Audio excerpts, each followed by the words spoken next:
یہ اسراء اور معراج کے سبقوں میں سے ایک سبق یہ ہے کہ اللہ تبارک و تعالیٰ کا دیدار انشاءاللہ ہمیں قیامت میں نصیب ہوگا۔ دعا کیجئے کہ اللہ تبارک و تعالیٰ ہمیں اپنے دیدار سے محروم نہ فرمائے۔ یہ مومنین کے لیے خاص ہے۔ رسول اللہ صلی اللہ علیہ وسلم نے فرمایا، کیا تم 14ویں رات کے چاند کو دیکھنے میں کبھی پریشان ہوتے ہو؟ سارے لوگ اس کو دیکھ لیتے ہیں، کبھی کسی کو پریشانی نہیں ہوتی، ایک دوسرے سے مڈ بھیڑ نہیں ہو جاتے۔ رسول صلی اللہ علیہ وسلم نے کہا اسی طرح تم کل قیامت کے دن اپنے رب کو دیکھو گے۔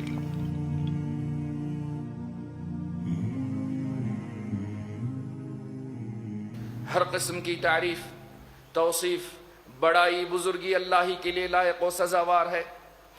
پھر درود و سلام ہو سارے انبیاء اور رسولوں پر، خصوصاً جناب محمد الرسول اللہ صلی اللہ علیہ وآلہ وسلم پر۔ سامعین اکرام، بزرگوں، نوجوان ساتھیوں، پردہ نشین خواتین، ماں اور بہنوں، حمد و صلات کے بعد میں نے آپ کے سامنے سورہ توبہ کی آیت نمبر 36 کا ایک ٹکڑا آپ کے سامنے تلاوت کیا ہے، جس میں اللہ فرماتے ہیں، یقیناً مہینوں کی تعداد اللہ کے نزدیک اللہ کی کتاب میں روز ازل سے، جب سے اللہ نے آسمان و زمین کو پیدا کیا ہے، اللہ کے نزدیک 12 مہینے ہیں، جن میں سے 4 حرمت والے ہیں، لہذا ان مہینوں میں اپنے آپ پر تم ظلم نہ کرو۔ اللہ رب العزت نے بتایا کہ اسلامی مہینوں کی تعداد جو حقیقت میں اللہ کے نزدیک بھی ہے وہ 12 مہینے ہیں، جن میں سے 4 مہینے ہیں جن کو رسول اللہ صلی اللہ علیہ وسلم نے ذکر کیا ہے، تفصیلاً بتایا ہے۔ 3 مہینے ایک ساتھ آتے ہیں اور ایک چوتھا مہینہ تنہا ہے۔ فرمایا آپ صلی اللہ علیہ وسلم نے، ذوالقعدہ و ذوالحجہ و محرم، ذوالقعدہ، ذوالحجہ، یہ محرم، یہ تینوں مہینے ایک کے بعد دیگرے آتے ہیں۔ ایک اور مہینہ ہے جو تنہا ہے، وہ رجب کا مہینہ ہے، جس سے میں اور آپ گزر رہے ہیں۔ لہذا یہ مہینہ، اس کی ایک حرمت ہے، اس حرمت کو پامال نہ کیا جائے۔ اگر انسان اس شہر میں اس مہینے میں گناہ کرتا ہے تو گناہوں کا عذاب بھی زیادہ ہے، اگر نیکیاں کرتا ہے تو اللہ یقیناً اس کو اجر بھی زیادہ دیں گے۔ یہ مہینوں کی چند حرمتیں ہیں جن کو پامال نہ کیا جائے۔ خاص کر ان مہینوں کی حرمتوں میں اپنے آپ پر ظلم نہ کیا جائے۔ فَلَا تَظْلِمُوا فِيهِنَّ أَنفُسَكُمْ، اپنے آپ پر ظلم سے کیا مراد ہے؟ اللہ کی حق تلفی نہ کی جائے، عبادتوں میں کوتاہی نہ کی جائے، سنن و نوافل اور رسول اللہ صلی اللہ علیہ وسلم کی بھرپور پیروی کی جائے، بدعتوں کو نہ کیا جائے، بدعتوں کو نہ اپنایا جائے، نہ پنپنے دیا جائے، بدعتوں سے روکا جائے۔ یہ ہے اپنے آپ پر ظلم نہ کریں۔ ناظرین، اللہ رب العزت نے ان مہینوں کو محرم بنایا، حرمت والے بنایا، کیونکہ ان کی اپنی فضیلت ہیں جو قرآن و حدیث سے ثابت ہیں۔ آئیے کچھ باتیں میں آپ کے سامنے رکھنا چاہتا ہوں۔ سب سے پہلی بات ہے کہ بعض کے نزدیک یہ ہے کہ جب رجب کا مہینہ آ جائے تو لوگ یہ کہتے ہیں کہ دعا کی جائے، اللہم بارک لنا فی رجب و شعبان وبلغ لنا رمضان۔ یہ روایت بالکل رسول اللہ صلی اللہ علیہ وسلم سے ثابت نہیں ہے۔ ابن رجب اور دیگر اہل علم نے نقل کیا ہے کہ یہ دعا رسول اللہ صلی اللہ علیہ وسلم سے ثابت نہیں ہے، لہذا اس طرح کہہ کر کسی کو مبارکباد دینا یا کسی کو دعا دینا یہ ثابت نہیں ہے۔ لیکن حدیث کا جو آخری ٹکڑا ہے، جو دعا کا آخری ٹکڑا ہے کہ رسول صلی اللہ علیہ وسلم نے کہا اللہم بلغنا رمضان، یہ صحیح احادیث سے ثابت ہے۔ آئیے ماہ رجب میں کچھ چیزیں مسلمانوں نے ایجاد کر رکھی ہیں، جن میں سے رسول اللہ صلی اللہ علیہ وسلم کے معجزات میں سے ایک اہم معجزہ، اللہ تبارک و تعالیٰ نے ہر نبی کو معجزے دیے۔ ابراہیم علیہ السلام کے بارے میں اللہ نے فرمایا، سورہ انعام کی آیت نمبر 75 میں اللہ فرماتے ہیں، وَكَذَلِكَ نُرِي إِبْرَاهِيمَ مَلَكُوتَ السَّمَاوَاتِ وَالْأَرْضِ وَلِيَكُونَ مِنَ الْمُوقِنِينَ۔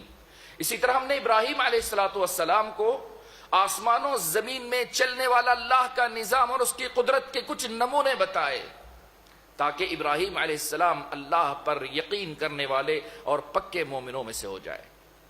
اسی طرح اللہ نے سورہ طٰہٰ کی آیت نمبر 23 میں موسیٰ علیہ السلام کے بارے میں کہا اللہ رب العزت نے فرمایا لِنُرِيَكَ مِنْ آیَاتِنَا الْكُبْرَى، تاکہ ہم آپ کو اپنی بڑی بڑی نشانیاں بتائیں۔ اسی طرح اللہ تبارک و تعالیٰ نے ہمارے جناب محمد الرسول اللہ صلی اللہ علیہ وسلم کو بھی ایسے ہی کچھ معجزات دکھائے، تاکہ اللہ کی قدرت کے کچھ نمونے آسمان و زمین میں مشاہدہ کریں، اللہ کی ذات پر بھروسہ ہو، اللہ کی نصرت و تائید پر بھروسہ ہو، حق غالب ہو، مشرکین کا منہ بند کیا جائے اور آپ صلی اللہ علیہ وسلم کی سچائی کو لوگوں کے سامنے لایا جائے۔ اسی کی ایک کڑی اللہ رب العزت نے اسراء اور معراج کا موقع دیا۔ اسراء اور معراج کیا ہے؟ سورہ اسراء کی پہلی آیت پہ اللہ نے فرمایا سبحان الذی اسرا بعبدہ لیلا من المسجد الحرام الى المسجد الاقصى، سبحان الذي اسرا بعبده ليلا من المسجد الحرام الى المسجد الاقصى الذي باركنا حوله لنريه من آياتنا انه هو السميع البصير۔ بابرکت ہے وہ ذات جو اپنے بندے کو مسجد حرام سے مسجد اقصی لے کر گئی، راتوں رات سفر کروایا، لنريه من آیاتنا، تاکہ اللہ اپنی نشانیاں اور قدرت کے کچھ نمونے دکھانا چاہتا ہے۔ ناظرین، اسراء اور معراج کا واقعہ مشہور ہے، مختصر انداز میں آپ کے سامنے ذکر کروں۔ اسراء کہتے ہیں راتوں رات سفر کرنے کو۔ رسول اللہ صلی اللہ علیہ وسلم اپنی چچا زاد بہن ابو طالب کی بیٹی ام ہانی یعنی فاختہ کے گھر میں آرام کر رہے تھے۔ جبرائیل امین تشریف لائے، آپ کے گھر کی چھت کھولی گئی، یعنی ام ہانی کے گھر کی چھت کھولی گئی، آپ صلی اللہ علیہ وسلم آرام فرما رہے تھے، آپ کا سینہ چاک کیا گیا، شق صدر کیا گیا، پھر آپ کے سینے کو زمزم سے دھویا گیا، ایمان اور حکمت سے بھرا گیا، پھر آپ صلی اللہ علیہ وسلم کو اس گھر سے لے کر مسجد حرام لے جایا گیا۔ مسجد حرام میں جا کر آپ صلی اللہ علیہ وسلم کچھ دیر آرام کیے، پھر آپ صلی اللہ علیہ وسلم کو مسجد حرام کے دروازے سے براق کی سواری کروائی گئی، براق سے آپ صلی اللہ علیہ وسلم کو مسجد اقصی لے جایا گیا۔ مسجد اقصی میں آپ صلی اللہ علیہ وسلم نے اپنی سواری براق وہیں باندھا جہاں انبیاء اکرام رضوان اللہ علیہم اجمعین، انبیاء علیہ السلام اپنی اپنی سواریوں کو باندھا کرتے تھے۔ پھر آپ سارے انبیاء کی امامت کرنے لگے، 2 رکعتیں آپ صلی اللہ علیہ وسلم نے نماز پڑھائیں، پھر جبرائیل امین نے آپ کے سامنے شہد اور دودھ اور شراب کو پیش کیا تو آپ صلی اللہ علیہ وسلم نے دودھ لے لیا۔ اپنی امت کو یہ سبق دیا کہ گمراہی سے بچو، گمراہی کے قریب بھی مت جاؤ اور فطرت کو باقی رکھو۔ رسول اللہ صلی اللہ علیہ وسلم نے دودھ لیا۔ پھر آپ صلی اللہ علیہ وسلم کو آسمانوں کی سیر کروائی گئی۔ سب سے پہلے آسمان میں آدم علیہ السلام سے آپ کی ملاقات ہوئی، دوسرے آسمان میں یحییٰ اور عیسیٰ علیہ السلام سے ملاقات ہوئی، تیسرے آسمان میں یوسف علیہ السلام اور چوتھے آسمان میں ادریس علیہ السلام، پانچویں آسمان میں ہارون علیہ السلام تو چھٹے آسمان میں موسیٰ علیہ السلام اور ساتویں آسمان میں ابراہیم علیہ السلام سے ملاقات ہوئی۔ یہاں ہر نبی نے آپ صلی اللہ علیہ وسلم کا استقبال کیا اور آپ کی نبوت کی بشارت دی، آپ کی نبوت کا اقرار کیا۔ اس کے بعد آپ صلی اللہ علیہ وسلم کو سدرہ منتہا تک لے جایا گیا، یہاں اپنے رب کے قریب ہوئے، یہاں اللہ تبارک و تعالیٰ نے رسول صلی اللہ علیہ وسلم کو 50 نمازوں کا تحفہ دیا۔ موسیٰ علیہ السلام اور اپنے رب کے درمیان جاتے جاتے رسول صلی اللہ علیہ وسلم نے تخفیف کرا کر 5 نمازیں ہمارے پر فرض کی گئیں۔ آخر میں محمد صلی اللہ علیہ وسلم نے کہا قد استحییت من ربی، میں اپنے رب سے شرما گیا۔ یہ 5 نمازیں اللہ نے کہا کہ ہم پر فرض کی گئی ہیں، ان کے ادا کرنے سے 50 نمازوں کا ثواب ہمیں ملتا ہے۔ ناظرین، یہ اسراء اور معراج ہے، یہ 5 نمازیں بھی ہم پر بھاری ہیں، وقت پر ادا کرنا ہم پر بھاری ہے۔ اگر 50 نمازیں ہوتی تو پتہ نہیں کیا ہم مسلمان ہوتے کہ سارے کے سارے منافق ہو جاتے۔ سبحان اللہ، 5 نمازیں ہم پر بھاری ہے۔ جی ہاں، اللہ تبارک و تعالیٰ مجھے اور آپ کو اللہ کے اس ہدیے کو قبول کرنے والا اور اس کو بھرپور نبھانے والا بنائے، آمین یا رب العالمین۔ ناظرین، اس کے بعد رسول اللہ صلی اللہ علیہ وسلم کو ایک تحفہ دیا گیا۔ آپ صلی اللہ علیہ وسلم جب لوٹے تو مشرکین مکہ کے سامنے واقعہ بتایا تو سب نے انکار کیا سوائے ابو بکر صدیق رضی اللہ تعالیٰ عنہ کے، انہوں نے آپ کی تصدیق کی، اس لیے آپ کو صدیق کا لقب دیا گیا۔ اسراء اور معراج کا یہ واقعہ یقیناً آپ صلی اللہ علیہ وسلم کے بڑے معجزات میں سے ایک معجزہ ہے۔ سب سے بڑا معجزہ قرآن مجید ہے. دوسرا معجزہ شق قمر ہے، یعنی چاند کا 2 حصوں میں تقسیم ہو جانا اللہ کی مرضی سے اور اللہ کے حکم سے. اور اسی طرح سے اسراء اور معراج کا یہ واقعہ اور یہ معجزہ رسول صلی اللہ علیہ وسلم کے بڑے معجزات میں سے ایک معجزہ ہے. سامعین اکرام، یہ معجزہ رسول اللہ صلی اللہ علیہ وسلم کا ہمیں کافی سبق دے جاتا ہے. چند سبق میں آپ کے سامنے رکھتا ہوں. سب سے پہلا سبق اللہ نے یہ معجزہ رسول اللہ صلی اللہ علیہ وسلم کو عطا کیا تاکہ مشرکین مکہ کے منہ بند کر دیے جائیں. مشرکین مکہ کے سامنے رسول اللہ صلی اللہ علیہ وسلم کی صداقت اور رسالت کو ثابت کیا جائے، رسول صلی اللہ علیہ وسلم کی نبوت کو ثابت کیا جائے، آپ صلی اللہ علیہ وسلم کی تائید کی جائے. جو مشرکین مکہ طعنہ دیتے تھے، رسول اللہ صلی اللہ علیہ وسلم کے دل کو ثابت کیا جائے اور بتایا جائے کہ آپ ہی حق پر ہیں. اور آپ صلی اللہ علیہ وسلم کو اللہ تبارک و تعالی اپنی قدرت کی کچھ نشانیاں دکھانا چاہتا تھا تاکہ آپ صلی اللہ علیہ وسلم کا دل جم جائے اور جم کر رسول اللہ صلی اللہ علیہ وسلم اللہ کی مدد، اللہ تبارک و تعالی کے دین کی خدمت کریں، رسالت کو پہنچاتے رہیں. سامعین اکرام، اس سے دوسرا سبق ہمیں یہ ملتا ہے کہ رسولوں پر ایمان لانا ضروری ہے. جی ہاں، کل آمن باللہ وملائکتہ وکتبہ ورسلہ. رسول اللہ صلی اللہ علیہ وسلم سارے انبیاء کے امام ہیں. مسجد اقصی میں سب کی امامت فرمائی اور آسمانوں میں رسول اللہ صلی اللہ علیہ وسلم نے انبیاء سے ملاقات کی. بتانا یہ ہے کہ سارے رسولوں پر مجملاً تفصیلاً ایمان لانا ہمارے ایمان کا ایک جز ہے. ارکان جو 6 ایمان کے ارکان ہیں ان میں سے ایک رکن ہے. انہی ایمان لانے میں سے یہ بھی ایمان لانا کہ رسول اللہ صلی اللہ علیہ وسلم خاتم الانبیاء والمرسلین ہیں. رسول صلی اللہ علیہ وسلم کی رسالت سچی ہے. آپ صلی اللہ علیہ وسلم کو اللہ نے معجزات عطا کیے. ان معجزوں میں سے ایک معجزہ یہ اسراء اور معراج کا معجزہ ہے. آپ صلی اللہ علیہ وسلم کی رسالت پر ایمان لانے میں سے یہ بھی داخل ہے کہ آپ کے معجزات پر ایمان لایا جائے. میں نے بات اس لیے کہی کہ آج جانتے ہیں منکرین حدیث کا ایک فرقہ ایسا بھی ہے جو چیزیں ان کی عقل میں نہ آتی، جو چیزیں ان کے دماغ اور عقل میں نہیں آتی، ان چیزوں کا انکار کر بیٹھتے ہیں. جیسے رسول صلی اللہ علیہ وسلم کے معجزات میں اسراء اور معراج کا. یقین جانیے، اللہ کی قسم کھا کر کہتا ہوں، اس معجزے کو ساری امت نے اتفاق کے ساتھ قبول کیا ہے. اگر کوئی انسان اس کا انکار کرے، اس معجزے کی تصدیق نہ کرے، تو وہ بھی انہی مشرکین مکہ کی طرح کافر کہلائے گا، کیونکہ اس نے رسول اللہ صلی اللہ علیہ وسلم کے معجزے اور آپ صلی اللہ علیہ وسلم کی بات کی تصدیق نہیں کی. جی ہاں، اور ان میں سے بعض لوگ ایسے ہیں جو غیبیات، فرشتوں کا انکار کرتے ہیں، عذاب قبر کا انکار کرتے ہیں. اللہ تبارک و تعالی مجھے اور آپ کو ایسی مصیبتوں سے بچائے. ہم اللہ پر ایمان بالغیب رکھیں، رسول صلی اللہ علیہ وسلم پر پورا ایمان رکھیں، آپ صلی اللہ علیہ وسلم کی رسالت معجزات پر ایمان رکھیں. اللہ کرے کہ مجھے اور آپ کو اللہ کا دیدار نصیب ہو. اللہ ہمیں رسول صلی اللہ علیہ وسلم کی شفاعت سے محروم نہ کرے اور حوض کوثر سے ہمیں محروم نہ فرمائے. سامعین اکرام، اسی اسراء اور معراج کے واقعات سے جو سبق ملتے ہیں اس میں سے تیسرا سبق یہ ہے کہ اللہ کی ذات 7 آسمانوں پر بلندی پر فائز ہے، عرش پر مستوی ہے.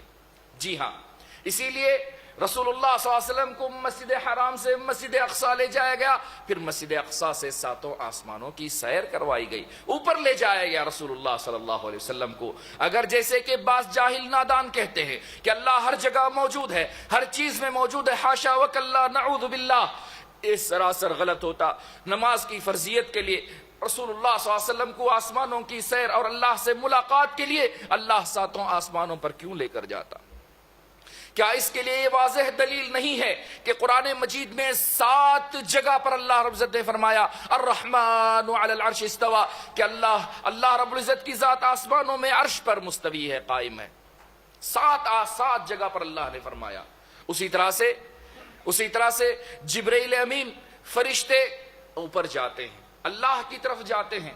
آپ کے اعمال پیر اور جمعرات کے دن اٹھائے جاتے ہیں. جب انسان مر جاتا ہے اس کی روح کو اٹھایا جاتا ہے. کیا اس بات کے لیے کافی نہیں کہ میں اور آپ اگر فطرت پر ہوں، اللہ کو یاد کریں تو ہمارے ہاتھ اٹھ جاتے ہیں، ہمارے ہاتھ اللہ کی طرف اٹھ جاتے ہیں. اور رسول اللہ صلی اللہ علیہ وسلم نے فرمایا اللہ رب العزت کو شرم آتی ہے، یستحی من عبدہ اذا رفع الیہ یدیہ ان یردہما صفرا. اللہ کو شرم آتی ہے کہ جب بندہ اس کی طرف ہاتھ اٹھائے تو اللہ انہیں خالی نہیں بھیجتا. جی ہاں، ہمارے ہاتھ آٹومیٹک اٹھ جاتے ہیں۔ اسی طرح سے اللہ کے علو پر دلالت کرنے والی بے شمار روایتوں میں سے وہ لڑکی ہے جس کو رسول اللہ صلی اللہ علیہ وسلم کے پاس لایا گیا اور وہ لونڈی تھی۔ رسول صلی اللہ علیہ وسلم نے کہا اللہ کہاں ہے؟ تو جواب دیا کہ اللہ آسمانوں میں۔ پھر آپ صلی اللہ علیہ وسلم نے سوال کیا کہ میں کون ہوں؟ تو انہوں نے جواب دیا کہ آپ محمد الرسول اللہ صلی اللہ علیہ وسلم ہیں۔ آپ صلی اللہ علیہ وسلم نے کہا یہ مومن ہے، اس کو آزاد کر دو۔ اللہ اکبر، کہا یہ مومن ہے، اس کو آزاد کر دو۔ ناظرین، بتانا یہ چاہتا ہوں کہ اللہ تبارک و تعالیٰ کی ذات عرش پر مستوی ہے، علو پر اس کے لیے بے شمار دلائل موجود ہیں، بے شمار دلائل موجود ہیں، لیکن اللہ اپنے علم سے ساری مخلوقات کو گھیرے ہوئے ہے۔ اس کا علم ہر چیز کو گھیرے ہوئے ہے۔ قد احاط بكل شيء علما۔ اسی طرح سے یہ اسراء اور معراج کے سبقوں میں سے ایک سبق یہ ہے کہ اللہ تبارک و تعالیٰ کا دیدار انشاءاللہ ہمیں قیامت میں نصیب ہوگا۔ دعا کیجئے کہ اللہ تبارک و تعالیٰ ہمیں اپنے دیدار سے محروم نہ فرمائے۔ یہ مومنین کے لیے خاص ہے۔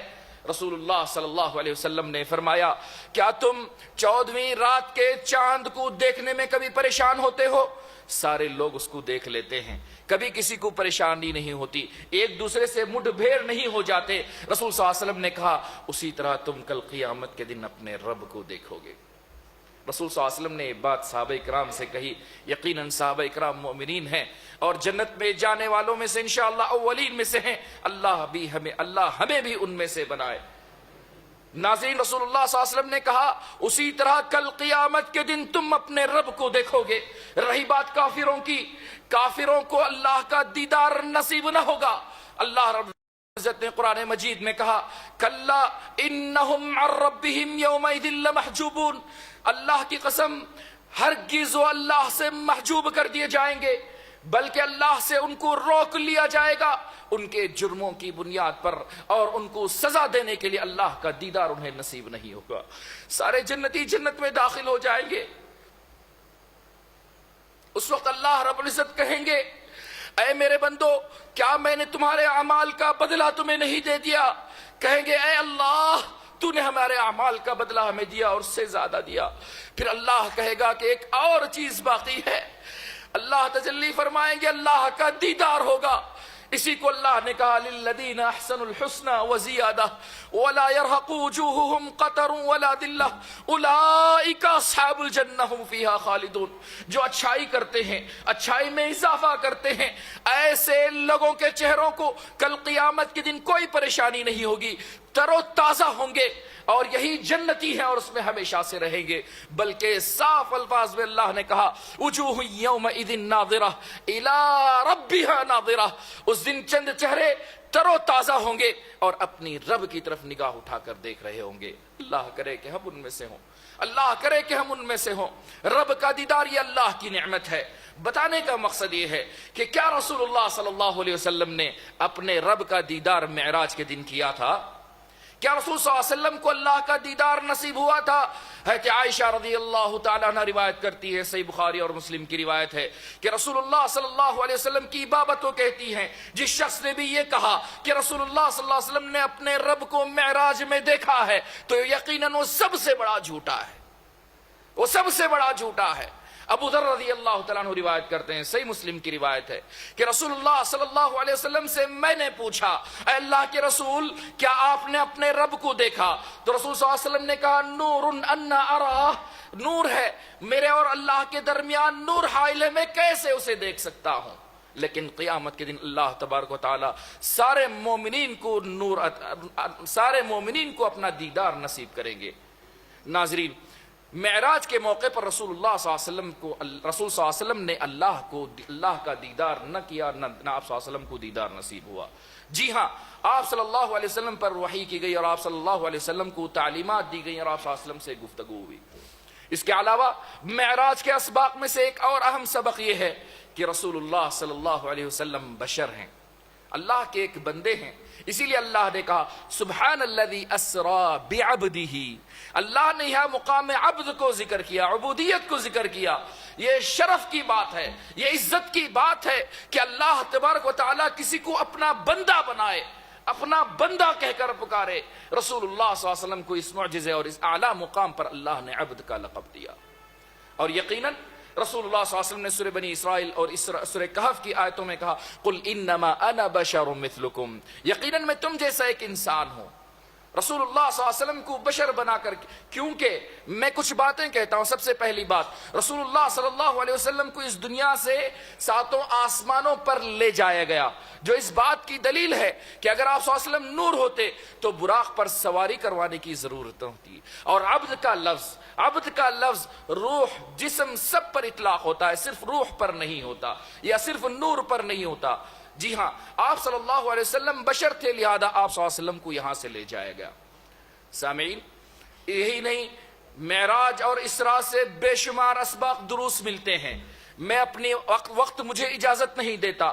اگر آپ تفصیل سے دیکھنا چاہتے ہیں تو صحیح بخاری کی روایتوں کو دیکھیے، سیرت ابن ہشام اور تفسیر قرطبی اور تفسیر ابن کثیر کا مطالعہ کریں، انشاءاللہ آپ کو بے شمار سبق سے مل جائیں گے. اب یہاں کچھ حقیقتیں میں بتانا چاہتا ہوں. پہلی حقیقت، ماہ رجب.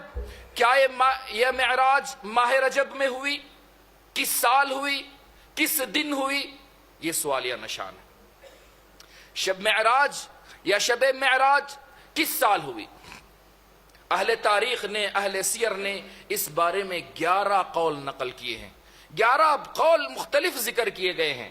ایک، بعثت سے پہلے کہا گیا کہ بعثت کے فوراً بعد، بعثت کے سال یا بعثت کے 5 سال بعد، ہجرت سے 1 سال پہلے، ہجرت سے 5 سال پہلے، ہجرت سے 12 مہینے پہلے، 1 سال 3 مہینے پہلے، 1 سال 5 مہینے پہلے. مختلف اقوال نقل کیے گئے ہیں. لیکن کس مہینے میں ہوئی، اس بارے میں مفسرین نے اور اہل سیر نے 9 قول نقل کیے ہیں. اتفاق نہیں ہے کہ کس مہینے میں ہوا.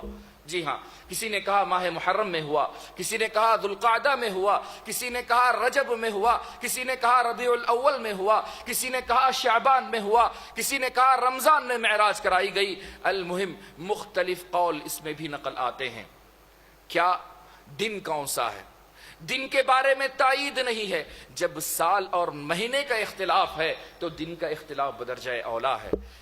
جب مہینے کی تعین نہ ہوئی، سال کی تعین نہ ہوئی، تو دن کی تعین کیسے ہو سکتی ہے؟ اس کی بڑی دلیل یہ بھی ہے کہ سارے ائمہ نے، امام ابو حنیفہ رحمہ اللہ، امام مالک رحمہ اللہ، امام شافعی اور امام احمد بن حنبل رحمہ اللہ، اور سارے ائمہ سلف میں سے کسی نے بھی اس دن کی تخصیص اور عبادت نہیں کی. اگر کی ہوتی تو یہ منقول ہوتی. فقہا کے نزدیک، مفسرین کے نزدیک اور اہل سیر کے نزدیک منقول ہوتی اور اس کو ذکر کیا جاتا اور اس دن کا خاص اہتمام کیا جاتا. جب ظاہر بات ہے کہ رمضان کا اہتمام کیا جاتا ہے، عید الفطر کا اہتمام کیا جاتا ہے، عید الاضحیٰ کا اہتمام کیا جاتا ہے، تو پھر شب معراج کا اہتمام کیوں نہیں کیا جاتا؟ کیونکہ اس کا اہتمام رسول اللہ صلی اللہ علیہ وسلم اور صحابہ سے وارد نہیں ہے، لہذا اس دن کی تخصیص بھی وارد نہیں ہے. آئیے کون سے مہینے میں ہے؟ آیا وہ رجب میں ہے؟ آیا وہ رجب کے مہینے میں ہی ہے؟ جی نہیں، ماہ رجب میں نہیں ہے. اس کو 3 صدی کے علماء سے لے کر آج تک کے صدی کے سارے علماء نے انکار کیا ہے، بے اتفاق رائے اس کو ذکر کیا ہے. سب سے پہلے امام احمد بن حنبل رحمہ اللہ کے شاگرد اسحاق بن یحییٰ کہتے ہیں کہ جس نے بھی کہا کہ معراج ماہ رجب میں ہوئی ہے اس نے غلط کہا. اہل علم کی رائے میں بہتر رائے یہ نظر آتی ہے کہ وہ ماہ ربیع الاول میں ہوئی. معراج ماہ ربیع الاول میں ہوئی. اور اسی بات کو حافظ ابن حجر رحمہ اللہ نے جو صحیح بخاری کی شرح لکھتے ہیں، وہ اس بات کو ترجیح راجح قرار دیتے ہوئے کہتے ہیں، تبیین العجب میں کہتے ہیں کہ یہی بات سب سے زیادہ مناسب لگتی ہے. اسی کو علماء احناف نے بھی راجح قرار دیا ہے، علماء شوافع نے بھی راجح قرار دیا ہے، اور اکثر اہل علم نے یہ راجح قرار دیا کہ ماہ رجب میں معراج نہیں ہوئی. اگر ہوئی تو زیادہ راجح قول کے مطابق وہ ماہ ربیع الاول میں ہوئی. رہی بات ماہ رجب میں جو خاص عبادتیں کی جاتی ہیں، جن میں سب سے بڑی عبادت جس کو بعض لوگ ضروری سمجھتے ہیں وہ کیا ہے؟ قربانی. کہتے ہیں کہ ماہ رجب میں جیسے عید الاضحیٰ میں قربانی ہے ویسے یہاں بھی یہ قربانی ہے. شاید حیدرآباد میں نہیں ہوتی، لیکن عام طور پر یہ مشہور ہے کہ رجب کے مہینے میں قربانی دینا ضروری ہے. ایک بکرا کاٹا جائے اور لوگوں کو کھلایا جائے. اس کے لیے جو روایت پیش کرتے ہیں ابو داؤد کی ایک روایت ہے مخنف بن سلیم رضی اللہ تعالیٰ عنہ سے کہ رسول اللہ صلی اللہ علیہ وسلم نے خطبہ دیتے ہوئے فرمایا، ایھا الناس، اے لوگو، اللہ تبارک و تعالیٰ نے ہر سال ہر گھر والوں پر ایک اضحیہ اور ایک عطیرہ واجب کیا ہے.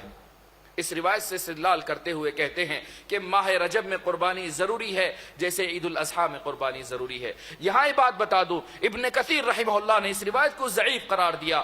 دوسری بات کہ یہ روایت منسوخ ہے، منسوخ کر دی گئی.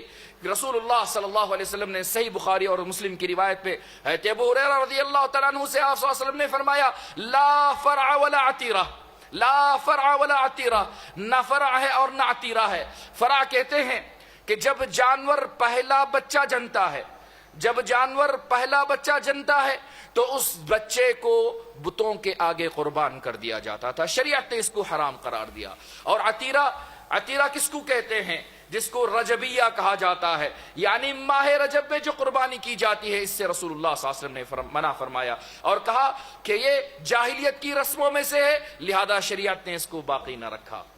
رہی بات اس پہلے والی حدیث کی جو مخنف بن سلیم کی روایت ہے، جس کے راوی مخنف بن سلیم ہیں اور اس کو روایت کرنے والے امام ابو داؤد رحمہ اللہ ہیں. ابو داؤد رحمہ اللہ نے اس روایت کے آخری میں صاف الفاظ میں کہہ دیا کہ یہ حدیث منسوخ ہے اور اس پر اہل علم کا عمل نہیں ہے. یہ حدیث منسوخ کہا، یہ منسوخ ہو گئی، اس پر عمل نہیں ہے، کیونکہ رسول اللہ صلی اللہ علیہ وسلم نے صاف الفاظ میں رجب کی قربانی سے منع کیا. مجھے وقت ساتھ نہیں دیتا. اس کے علاوہ کچھ اور بدعتیں ہیں جو ایجاد کی گئی ہیں. صلاۃ الرغائب کے نام سے ایک خاص نماز ہے جو 12 رکعتیں اس مہینے میں پڑھی جاتی ہیں.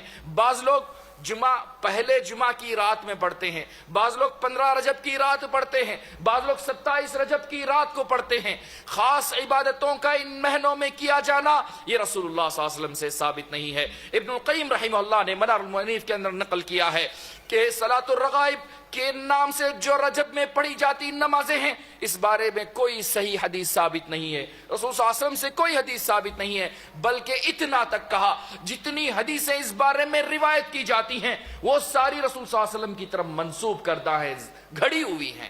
امام ابن رجب رحمہ اللہ نے بھی نقل کیا کہ صلاۃ الرغائب کے تعلق سے کوئی روایت ثابت نہیں.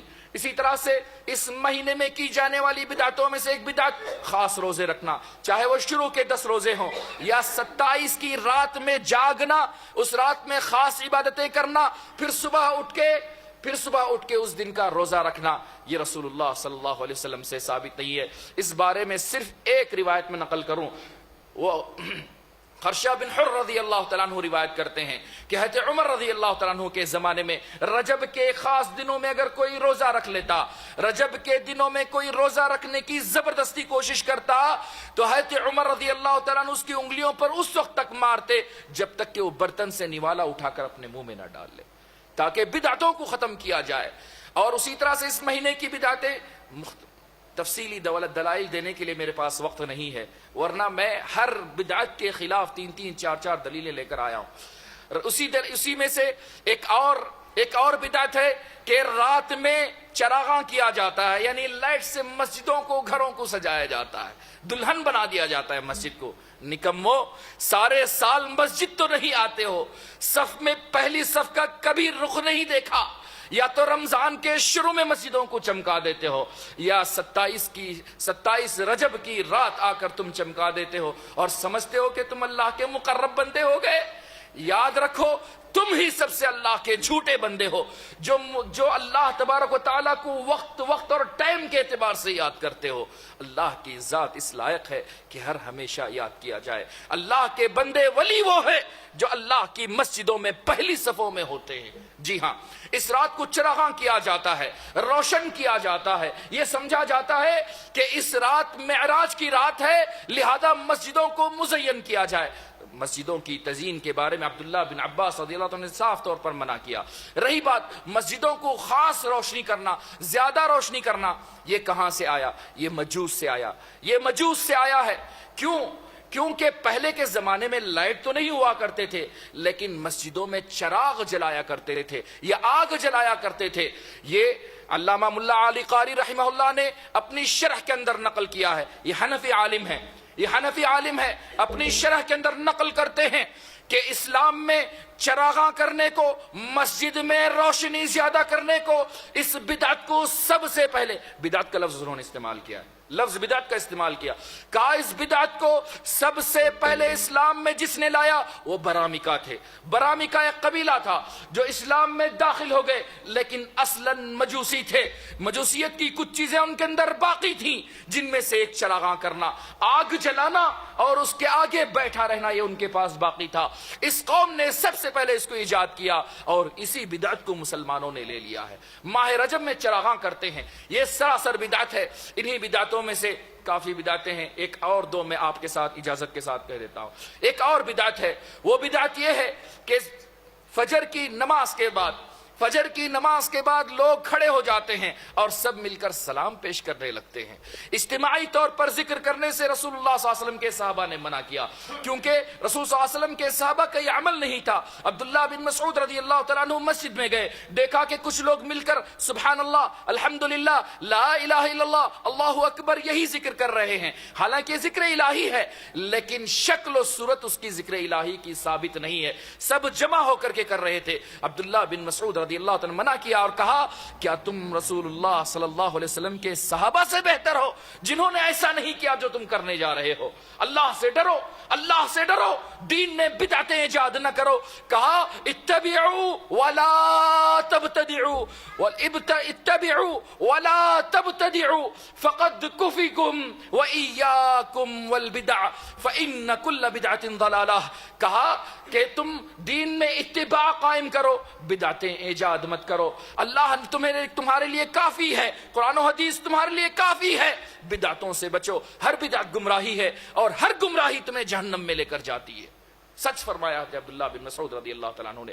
لہذا صبح سویرے یا خاص موقع پر سارے لوگ کھڑے ہو کر سلام بھیجنا، یہ ایسی بدعت ہے جس کی شریعت میں کوئی خاص دلیل نہیں ہے۔ آپ جہاں بھی ہوں، جیسے بھی ہوں، رسول صلی اللہ علیہ وسلم پر درود بھیجیں، اللہ کے فرشتے رسول صلی اللہ علیہ وسلم تک پہنچا دیتے ہیں۔ سنن نبی داؤد کی روایت ہے، لیکن خاص طریقے سے کھڑے ہو کر اجتماعی طور پر سلام بھیجنا، درود بھیجنا یہ ثابت نہیں ہے۔ اسی طرح سے اس ماہ کی کئی بدعتیں ہیں، کئی بدعتوں میں سے ایک بدعت ہے رات کو جاگنا، خاص راتوں کو جاگنا یا پھر رجب کے کنڈے بنانا۔ یہ پیٹ پالو نام نہاد علماء کی ہے، یہ اپنے پیٹ پالنے، اپنے دکان کھولنے کے لیے انہوں نے یہ سب ایجاد کیے ہیں، ورنہ یہ رجب کے کنڈے بنانا یا راتوں کو جاگنا، جیسے شب قدر کی تلاش میں رمضان میں جاگا جاتا ہے، اس طرح ماہ رجب میں شب معراج سمجھ کر کسی رات کو جاگنا، یہ شریعت سے ثابت نہیں ہے۔ نہ رسول صلی اللہ علیہ وسلم کا اس پر عمل ہے، نہ صحابہ کرام کا عمل ہے، نہ ائمہ میں سے کسی کی فقہ میں اس کے لیے جگہ ہے، کسی نے بھی اس کو جگہ نہیں دی ہے، لہذا یہ بدعتیں ہیں۔ اسی طرح سے اس ماہ کی بدعتوں میں سے ایک بدعت یہ بھی ہے کہ خاص طور پر عمرے کا اہتمام کیا جاتا ہے، عمرے کا اہتمام کیا جاتا ہے۔ رجب کا عمرہ جی رمضان کا عمرہ ہے جو حج کے برابر ہے، بلکہ ایک روایت میں رسول اللہ صلی اللہ علیہ وسلم کے ساتھ حج کے برابر ہے۔ اس کی اہمیت ہے اور فضیلت ہے۔ ناظرین، بتانا مقصد یہ ہے کہ اس ماہ کی حقیقت ہے یہ اللہ کے پاس بڑی حرمت والا ہے، لیکن اس میں بیجا بدعتیں بنانا یا کسی اور چیز کو ایجاد کرنا یہ دین نہیں ہے۔ ارباد بن ساریہ رضی اللہ تعالیٰ عنہ کی روایت میں رسول اللہ صلی اللہ علیہ وسلم نے فرمایا ایاکم والبدع، ایاکم والبدع، تم بدعتوں سے بچو، بدعتوں سے گریز کرو، کیونکہ ہر بدعت گمراہی ہے اور ہر گمراہی جہنم کی طرف لے جاتی ہے۔ اللہ سے دعا ہے کہ اللہ تبارک و تعالیٰ مجھے اور آپ کو ہر قسم کی بدعت سے بچائے، متبعین سنت میں سے بنائے۔ اللہ کرے کہ ہم رسول صلی اللہ علیہ وسلم کی سنت کی حفاظت کریں، سنت کی پیروکاری کریں، اور اللہ کرے کہ ہم رسول اللہ صلی اللہ علیہ وسلم کے حوض کوثر سے سیراب ہوں۔ اللہ کرے کہ اللہ کا دیدار ہمیں نصیب ہو۔ اللہ مجھے اور آپ کو بغیر حساب و کتاب کے جنت میں داخل فرمائے، آمین۔ اقول قولی ھذا واستغفر اللہ لی ولکم ولسائر المسلمین فاستغفروہ انہ هو الغفور الرحیم۔